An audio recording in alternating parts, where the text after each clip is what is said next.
Gagawa tayo ng no-bake na caramel cake. Ang written recipe ay nasa description box. So, ang unang gagawin natin, magpapakulo tayo ng tubig para sa pag-steam ng ating cake. And yes, ang cake natin ay pwedeng i-bake sa oven. Para sa butter cake natin, in a bowl, i-combine ang all-purpose flour, baking powder, and salt. Haluin lang natin. In a separate bowl, i-beat natin ang butter or margarine until soft.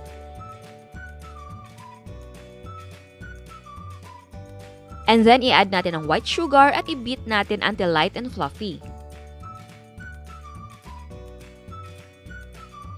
Maglalagay din tayo ng 2 itlog. Add egg 1 at a time.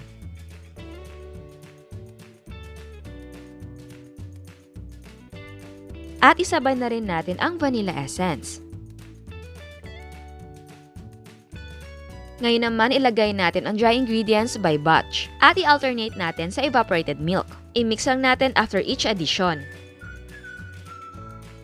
So ayan, ilalagay na natin ang evaporated milk. Again, i-alternate natin ang dry ingredients at evap. So dapat mag-start ka sa dry ingredients, and then milk, and then dry ingredients, and then milk, and then magtapos ka sa dry ingredients. And then, i-divide na natin ang cake batter into 5 equal parts. Kung gusto nyo na mas makapal, pwedeng i-divide into 4 equal parts. Medium size ang lanyera na gamit ko at may parchment paper at lightly grease ang sides. And then, itap natin few times to release air bubbles. Isalang na natin at i-steam natin over medium-low heat for 25 to 30 minutes. At huwag kalimutan na i-wrap ang lid ng clean cloth para hindi matuluan ng tubig ang ating cake. After 25 or 30 minutes, do the toothpick check, and if it comes out clean or with few moist crumbs, the cake is cooked. Pero kung basa pa, extend the cooking time. Cool cake in a pan for 5 minutes. And after 5 minutes, remove the cake from the pan and cool completely. At habang pinapalambig natin ang cake, gawin natin ang caramel frosting. In a bowl, combine evaporated milk, cornstarch, and brown sugar. Kung kulang sa inyo ang tamis, pwede niyong dagdagan. At dapat gumamit ng bowl na heatproof. Haluin natin until matunaw ang cornstarch. Ipatong natin ang bowl sa simmering na water. At dagdagan natin ng 1½ cup na evaporated milk. Lutuin ito over medium heat until thickened. At dapat lagi mo siyang hinahalo. At kapag thick na ang mixture, turn the heat off. At ilagay na natin ang butter or margarine. Haluin natin until matunaw.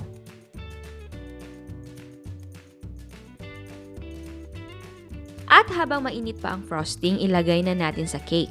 Inilagay ko ang mga cake sa clear packs. Eto naman ay optional lang, maglalagay tayo ng whipped cream para sa decoration. Ang gamit ko ay frosty na whipped cream powder at lalagyan natin ng very cold water. I-whip lang natin on high speed until maging creamy at magdoble ang kanyang size.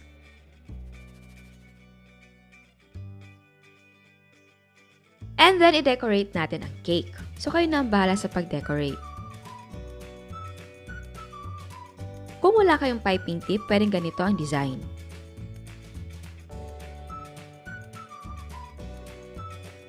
Or ganito. So, ayan, eto na ang ating no-bake caramel cake.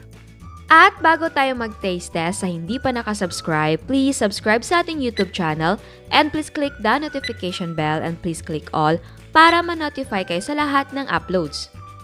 So, ayan, titikman na natin.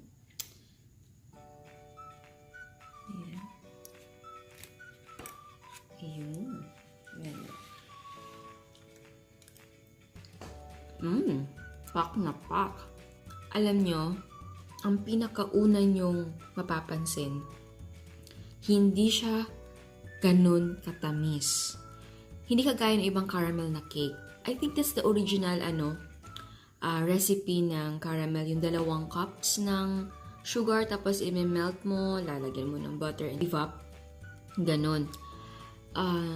Sobrang tamis niya for me. Masarap naman. Yes, masarap siya. Pero madali kang maumay. Kasi nga, sobrang tamis niya talaga. Well, that's for me. Pero kung gusto niyo ganung lasa, okay lang naman. Kasi, may distinctive taste kasi yun eh. Parang, ano mo yung butter na medyo burnt. Tapos, Basta masarap din yun, kaso lang sobrang nakakaumay siya kasi sobrang tamis niya. Ito naman, yun din, parang kalma lang yung dating niya, hindi siya nakakaumay, pero masarap pa rin, syempre. Which is yun yung gusto ko din. And, yung ating cake, yung mismong base natin, gusto ko kasi nga, butter cake siya.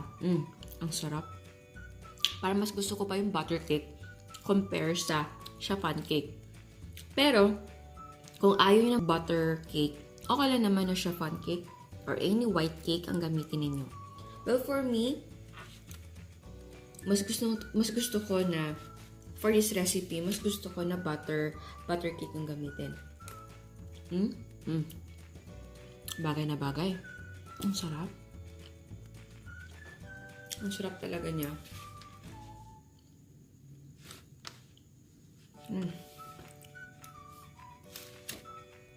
Ito talaga, hindi ka mauumay.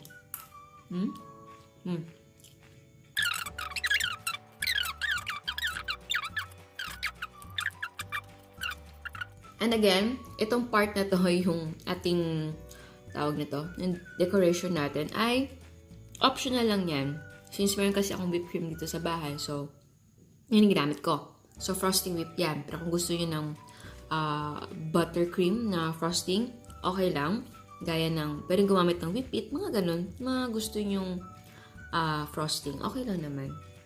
And again, kung gusto nyo ng makapal yung cake ninyo, gawin nyo lang na i-divide nyo lang into 4 equal parts. Kung gusto nyo makapal. Pero ito, okay lang. Yung parang gusto mo lang kumain na ikaw lang mag-isa. Diba? Kung gusto nyo din na whole cake talaga, yung parang hindi lanyera size, pwedeng-pwede. At dagdagan nyo lang yung caramel na frosting kasi kung gusto mo pang maglagay ng palaman sa gitna ng cake ninyo, so okay lang din yun. So ayan, marami na ako nakakain. Lumampas na ako sa limit ko. Nako naman na po, nako talaga. Ayan, sana nagustuhan nyo. Ciao! At eto ang mga prices ng ating mga sangkap. And yes, pwedeng gumamit ng mga gusto yung brands. Ang nagawa natin ay 5 pieces. Ang cost per yield ay 34 pesos and 94 cents. Ito ay walang whipped cream. Pwede mong ibenta ng 80 to 100 pesos. Again, ang selling price ay magdidepende kung magkano ang presyo ng sangkap sa inyo. At bago ako magpaalam, meron tayong another dose of inspiration. Ito ang putot kutsinta ni Miss Mary.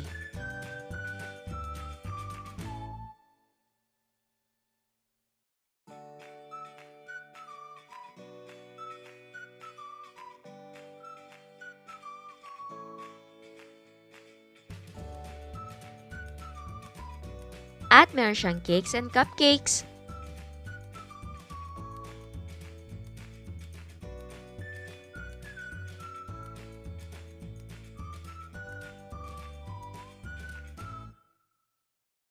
Ito naman ang chocolate cakes and cupcakes ni Miss Marielle.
Eto naman ang mga cakes ni Miss Wendy.